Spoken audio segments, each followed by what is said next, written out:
আসসালামু আলাইকুম প্রিয় দর্শক। দেখুন এই ছাগলটি কিভাবে শুকনো খড় খাচ্ছে।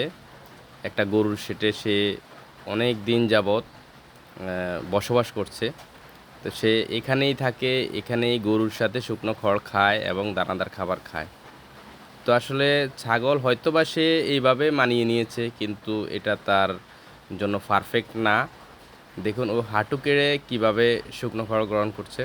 তো যেটা বলতে নিয়েছিলাম যে ছাগল আসলে এইভাবে ছাগল লালন পালন করলে বা এইভাবে হয়তোবা ছাগলকে খাবার দাবার দিলে আপনার কাছে খুব সহজ মনে হবে যে লালন পালন করা, কিন্তু শুকনো খড় এবং শুধু দানাদার খাইয়ে ছাগল কখনোই লালন পালন করা সম্ভব না।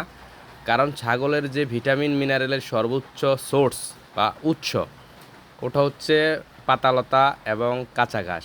তো পাতালতা এবং কাঁচা ঘাস আপনি যদি না দেন, তাহলে ছাগল যতই শুকনো খড় এবং দানাদার খাবার খাক, সে 100% ফিট কখনোই থাকবে না এবং সঠিক সময় হিটেও আসবে না, ঠিকঠাক মতো বাচ্চাও দিবে না, ভালো গ্রোথও আসবে না। তো যারা ছাগল লালন পালন করেন, শুকনো খড় দানাদার এগুলি দিয়ে আসলে ছাগল কখনোই লালন পালন করা সম্ভব নয়। ছাগল লালন পালন করার জন্য ছাগলের পুষ্টিকর লতাপাতা এবং কাঁচা ঘাসের ভালো ব্যবস্থা থাকলেই আপনি ছাগল লালন পালন করে খুব সহজেই আপনি লাভবান হতে পারবেন। ধন্যবাদ, সবাই ভালো থাকবেন, সুস্থ থাকবেন। আসসালামু আলাইকুম।